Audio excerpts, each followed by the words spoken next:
نستعينه ونستغفره ونؤمن به ونتوكل عليه ونعوذ بالله من شرور أنفسنا ومن سيئات أعمالنا من يهده الله فلا مضل له ومن يضلله فلا هادي له ونشهد أن لا إله إلا الله وحده لا شريك له ونشهد أن محمدًا عبده ورسوله فقد قال الله تبارك وتعالى في القرآن المجيد والفرقان الحميد أعوذ بالله من الشيطان الرجيم بسم الله الرحمن الرحيم ثم لتسألن يومئذ عن النعيم وقال رسول الله صلى الله عليه وسلم إن الدنيا خلقت لكم وإنكم خلقتم للآخرة أو كما قال عليه الصلاة والسلام. حاضرین گرامی، اللہ رب العزت کا بے پناہ شکر اور اس کا احسان ہوا کہ اللہ رب العزت نے ہمیں دینی مجلس اور محفل میں بیٹھنے کی توفیق نصیب فرمائی،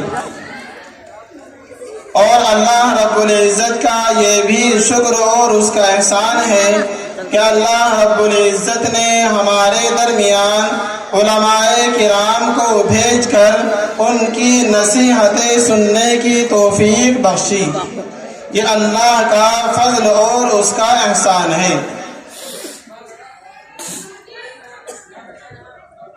اس سے پہلے کہ میں اپنی بات شروع کروں، ہمارے ناظم صاحب نے بھی اعلان کیا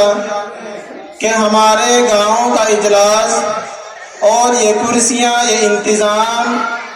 یہ سب کچھ ہم سب کے لیے ہے، لیکن ہماری فکر اتنی ہے کہ اس کے باوجود بھی کہ اعلان کیا گیا، بتایا گیا، مغرب کے بعد سے اب تک جو پروگرام چلا ہے اس میں بھی باخبر کیا گیا،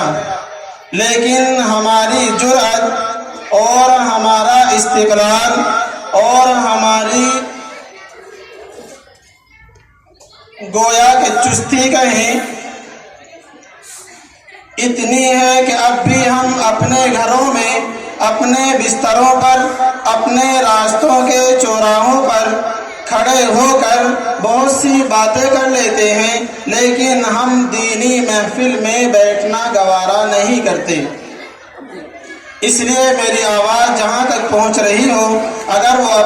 اپنے گھروں میں بیٹھے ہوئے ہیں یا راستوں کے چوراہوں پر کھڑے ہوئے ہیں تو بہت ہی ادب کے ساتھ میری ان حضرات سے گزارش ہے کہ وہ جلسہ گاہ میں تشریف لے آئیں۔ ہمارے درمیان علماء کرام الحمدللہ تشریف لا چکے ہیں، اصل بیان تو انہی کا ہونا ہے۔ مجھے تو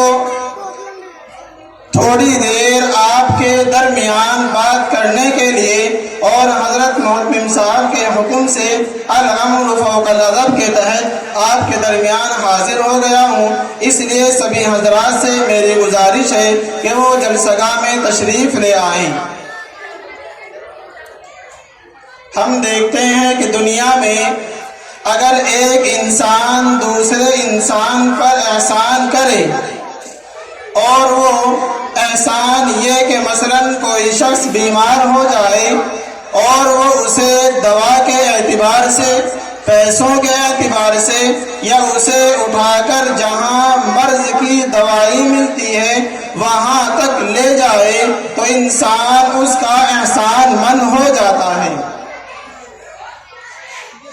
اور وہ یوں سمجھتا ہے کہ اس نے مجھ پر بہت بڑا احسان کیا ہے۔ اور اس کی یوں مثال بھی سمجھی جا سکتی ہے کہ اگر کوئی انسان کسی پریشانی میں مبتلا ہوا یا پھنس گیا اور وہ اس کی کسی اعتبار سے بھی تعاون کرے تو وہ اس کا احسان مند ہو جاتا ہے، اور وہ یوں کہتا ہے کہ اگر تجھ کو میری کسی بھی اعتبار سے ضرورت پڑے تو تو مجھے بتا دینا، میں ہر اعتبار سے تیرے لیے تیار ہوں۔ اور اس سے آگے بڑھ کر بعض لوگ تو یوں بھی کہہ دیتے ہیں کہ اگر تجھے میری جان کی ضرورت بھی پڑے تو میری جان بھی تیرے لیے حاضر ہے۔ ایک انسان دوسرے انسان پر یہ بھلائی کرنے کی وجہ سے اس کا اتنا احسان مند ہو گیا، لیکن اللہ رب العزت کے ہم پر کتنے احسان ہیں، انسان اس بات کو بھول گیا ہے۔ اللہ رب العزت نے انسان پر کتنے احسان کیے، اگر وہ انہیں شمار کرے تو وہ انہیں گن نہیں سکتا۔ وَإِن تَعُدُّوا نِعْمَةَ اللَّهِ لَا تُحْصُوهَا، اللہ رب العزت نے اس آیت میں اسی کو بیان فرمایا۔ وہ اللہ رب العزت کی قدرت کو، اس کی وحدانیت کو، اس کی اقرار کو بھول جاتا ہے اور وہ یوں سمجھتا ہے کہ مجھے ہمیشہ ہمیشہ اسی دنیا میں رہنا ہے، موت آنی نہیں ہے۔ اللہ رب العزت نے قرآن کریم میں ارشاد فرمایا، افلا ينظرون الى الابل كيف خلقت والى السماء كيف رفعت والى الجبال كيف نصبت والى الارض كيف سطحت۔ اے انسان، کیا تو نہیں دیکھتا کہ اللہ رب العزت نے اونٹ کو کیسے پیدا کیا؟ اے انسان، کیا تو غور نہیں کرتا کہ اللہ رب العزت نے اتنے بڑے آسمان کو بغیر ستون کے کیسے جما دیا؟ اے انسان، کیا تو نگاہ نہیں کرتا کہ اللہ رب العزت نے اتنی بڑی زمین کو بغیر کسی ملمے کے اور بغیر کسی سہارے کے پانی پر کیسے جما دیا؟ اے انسان، کیا تو غور نہیں کرتا کہ اللہ رب العزت نے جتنے بھی چیزیں پیدا کی ہیں وہ اللہ رب العزت نے کسی نہ کسی مقصد کے لیے پیدا کی ہے۔ حضور اکرم صلی اللہ علیہ وسلم کا ارشاد گرامی آپ کے سامنے پڑھا گیا، اور حضور اکرم صلی اللہ علیہ وسلم ارشاد فرماتے ہیں، ان الدنیا خلقت لکم وانکم خلقتم للآخرہ۔ اے انسان، کیا تو اس بات کو بھول گیا کہ کیا تجھے ہمیشہ ہمیشہ اسی دنیا میں رہنا ہے، یہاں سے تجھے چھوڑ کر نہیں جانا؟ یہ تیری بھول ہے اور تو غفلت میں پڑا ہوا ہے۔ انسان، یہ اصل زندگی جو دنیا میں تو گزار رہا ہے، یہاں کی زندگی اصل زندگی نہیں ہے، بلکہ زندگی تو اصل آخرت کی زندگی ہے۔ حضور اکرم صلی اللہ علیہ وسلم ارشاد فرماتے ہیں کہ تمام چیزیں جو دنیا میں پیدا کی گئی ہیں وہ انسان کے لیے ہے اور انسان آخرت کے لیے ہے۔ انسان جیسا بیج زمین میں ڈالتا ہے ویسا ہی وہ پھل اس سے پاتا ہے۔ اگر انسان زمین میں مثلاً اناج بوئے اور وہ اس سے یوں چاہے کہ اس سے جوار نکل آئے، اگر انسان کوئی زمین میں پیڑ لگائے، مثلاً اسے یوں کہیں کہ اگر اس نے امرود یا آم کا پیڑ لگایا اور اس پر سبزیاں آ جائیں، ایسا نہیں ہو سکتا۔ جیسی انسان زمین میں محنت کرتا ہے ویسے اسی کے مطابق اللہ رب العزت اسے پھل عطا کرتا ہے، اور اس کی محنت کے مطابق اللہ رب العزت اسے عنایت فرماتا ہے۔ تو اب ہر انسان غور کرے کہ اللہ رب العزت نے ہر انسان کو عقل اور سمجھ دی ہے اور عقل سلیم دی ہے، فہم و فراست اس کے اندر پیوست کر دیا، اور انسان خود غور کرے کہ میں دنیا میں رہ کر حضور صلی اللہ علیہ وسلم کی زندگی کے مطابق میری زندگی گزر رہی ہے یا نہیں، اللہ رب العزت کے احکامات مجھ سے ادا ہو رہے ہیں یا نہیں، حضور صلی اللہ علیہ وسلم کی زندگی میری زندگی میں ہے یا نہیں، حضور صلی اللہ علیہ وسلم کی سنت کے مطابق میری زندگی کس قدر گزر رہی ہے، اور میں اس راستے پر کتنا گامزن ہوں، کیسے چل رہا ہوں۔ اللہ رب العزت نے انسان کو عقل سلیم عطا فرمائی۔ اللہ رب العزت نے قرآن کریم میں ارشاد فرمایا، وَفِي أَنفُسِكُمْ أَفَلَا تُبْصِرُونَ۔ تبصرون، اے انسان تجھے کہیں جانے کی ضرورت نہیں، تجھے کسی کو دیکھنے کی ضرورت نہیں اور تجھے کہیں جانے کی ضرورت نہیں۔ وفی انفسکم افلا تبصرون، اے انسان تو اپنے اندر غور فکر کر، تو اپنے آپ کو دیکھ، تجھے پتہ چل جائے گا کہ اللہ کا تجھ پر کتنا بڑا احسان تھا۔ اللہ رب العزت نے انسان کو ہاتھ دیے تاکہ وہ اس سے اچھی طرح کام کر سکے، اللہ رب العزت نے پیر دیے تاکہ وہ اسے اچھے کاموں میں استعمال کر سکے، اللہ رب العزت نے عقل اور دماغ اور دل دیا تاکہ وہ اس سے اچھا سوچے، برے خیالوں سے اور برے خیالات اپنے ذہن سے نکال دے۔ اللہ رب العزت نے پیٹ کے اندر اتنی ساری چیزیں اور اتنی ساری نعمتیں عطا کی ہیں کہ اگر انسان پوری زندگی اللہ کی ایک نعمت کا شکر ادا کرنا چاہے تو وہ اس کا شکر ادا نہیں کر سکتا۔ ہم دیکھتے ہیں دنیا میں کہ بہت سے لوگ ہیں، انہیں آنکھیں ہیں لیکن وہ دیکھ نہیں سکتی، پیر ہیں وہ چل نہیں سکتا، ہاتھ ہیں وہ حرکت کر نہیں سکتا، زبان ہے بول نہیں سکتی، آنکھیں ہیں دیکھ نہیں سکتی۔ اللہ رب العزت نے اس کے باوجود ہم پر اتنا بڑا انعام و احسان کیا ہے کہ اللہ رب العزت نے ہمارے جسم کو صحیح سالم بنایا ہے۔ اس لیے ہمیں چاہیے کہ اللہ رب العزت کی دی ہوئی نعمتوں کا شکر ادا کر کے اللہ رب العزت کی خوب عبادت کریں۔ اللہ رب العزت قرآن کریم میں ارشاد فرماتا ہے وَإِذْ تَأَذَّنَ رَبُّكُمْ لَئِن شَكَرْتُمْ لَأَزِيدَنَّكُمْ، اے انسان اگر تو میری دی ہوئی نعمتوں کا شکر ادا کرے گا تو میں تجھے اتنا دوں گا کہ تو انہیں سمجھ نہیں سکتا، اور اگر تو میری دی ہوئی نعمتوں سے انکار کرے گا اور اس کی ناشکری کرے گا تو یقین کر اور اس بات کو سوچ لے کہ میں وہ ہوں جو دیتا ہوں اور لے لیتا بھی ہوں۔ لیکن شکرتم لازیدنکم، اللہ رب العزت جو اللہ کی نعمتوں کی دی ہوئی نعمتوں پر شکر ادا کرتا ہے، اللہ رب العزت اسے نوازتا رہتا ہے، اور جو اللہ کی نافرمانی کرتا ہے وَلَئِن كَفَرْتُمْ، اللہ رب العزت اسے چھین لیتا ہے۔ إِنَّ عَذَابِي لَشَدِيدٌ، پھر اللہ رب العزت کی پکڑ بڑی سخت ہوتی ہے، اس سے چھٹکارا نہیں مل سکتا۔ اللہ رب العزت کا فضل اور کرم ہی ہم سب کو اللہ کے غضب اور قہر اور غصے سے بچا سکتا ہے۔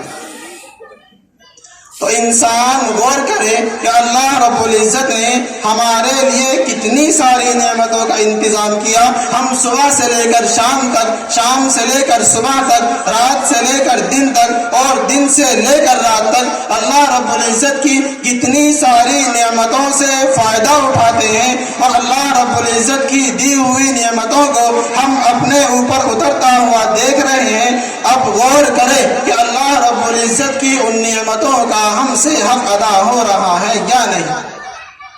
سوچنے کی ضرورت ہے، اور ہر آدمی اپنے آپ میں سوچے اور غور و فکر کرے کہ اللہ رب العزت نے ہم پر جتنے احکام نازل کیے اور بتایا، اور رسول اللہ صلی اللہ علیہ وسلم کے واسطے سے ہم کو جو بتایا گیا، ہماری زندگی اس کے مطابق گزر رہی ہے یا نہیں۔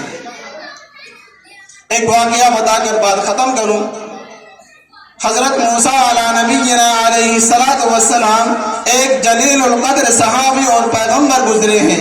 اور ان کو بنی اسرائیل میں مبعوث کیا گیا۔ بنی اسرائیل ایک ایسی قوم تھی جو بہت ہٹ دھرم اور ایسی قوم تھی کہ جو اسے کہا جاتا اس کے برخلاف کیا کرتی تھی۔ اللہ رب العزت کا ان پر اتنا بڑا انعام اور اتنا بڑا احسان تھا کہ اللہ رب العزت کی طرف سے ان کے لیے آسمان سے کھانا نازل کیا جاتا۔ اللہ رب العزت کی طرف سے ان کے لیے صبح اور شام دونوں وقت کھانا اتارا جاتا، اور وہ کھانا عام کھانا نہیں تھا۔ اللہ رب العزت نے قرآن کریم میں ارشاد فرمایا کہ وہ کھانا پاکیزہ اور جنت سے کھانا دیا جاتا، اور وہ کھانا من اور سلوہ دیا جاتا تھا، لیکن انہوں نے اس کھانے کی ناشکری کی اور حضرت موسیٰ علیہ نبینا علیہ السلام سے کہا اے موسیٰ، ہم سے یہ کھانا نہیں کھایا جاتا، تو اپنے رب سے دعا کر اور ہمارے لیے وہ دوسری چیزوں کا انتظام کرے۔ اللہ رب العزت نے اس کو بھی آگے بیان فرمایا عدسیہا و بصلیہا۔ اللہ رب العزت نے اسے یوں بیان فرمایا کہ بنی اسرائیل نے حضرت موسیٰ علیہ نبینا علیہ السلام سے کہا اے موسیٰ تو اپنے رب سے دعا کر کہ وہ ہمارے لیے زمین سے سبزیاں اگائے، دال، آلو اور پیاز وغیرہ، تاکہ ہم ان سے اپنی غذا حاصل کر سکیں۔ اگر وہ اللہ کی دی ہوئی اس نعمت کا شکر ادا کرتے رہتے تو آج تک بھی اللہ رب العزت کی طرف سے وہ کھانا انہیں دیا جاتا اور نہ انہیں پکانے کی ضرورت تھی، نہ انہیں کسی کام کرنے کی ضرورت تھی۔ اللہ رب العزت کی طرف سے انہیں وہ کھانا آسمان کی طرف سے صبح و شام تازہ دیا جاتا تھا، لیکن اللہ رب العزت کی انہوں نے نافرمانی کی، حضرت موسیٰ علیہ نبینا علیہ السلام کی بات نہیں مانی۔ اس کا یہ صلہ انہیں ملا کہ اللہ رب العزت نے اس کھانے کو ان سے روک لیا۔ اگر وہ اللہ کی اس نعمت کا شکر ادا کرتے رہتے تو اللہ رب العزت کی طرف سے انہیں وہ کھانا عطا کیا جاتا اور آتا رہتا۔ اب ہم بھی یہ سوچیں کہ اللہ رب العزت نے جتنی نعمتیں ہمیں دی ہیں ہم ان کا حق ادا کر رہے ہیں یا نہیں۔ اس لیے ہم سب کو چاہیے کہ اللہ رب العزت کی دی ہوئی نعمتوں کا شکر ادا کریں اور اللہ کی خوب عبادت کریں، اللہ کو خوب یاد کریں۔ اللہ رب العزت کو جو یاد کرتا ہے اللہ رب العزت اس سے قریب ہو جاتا ہے اور وہ بندہ اللہ کا محبوب بن جاتا ہے۔ اس لیے آج سے عہد کریں اور دعا کریں کہ اللہ رب العزت ہم سب کو نیک اعمال کرنے کی توفیق نصیب فرمائے اور برے عمل سے ہم سب کی حفاظت فرمائے۔ اللہ رب العزت مجھے بھی ان باتوں پر عمل کرنے کی توفیق نصیب فرمائے۔ وآخر دعوانا الحمدللہ رب العالمین۔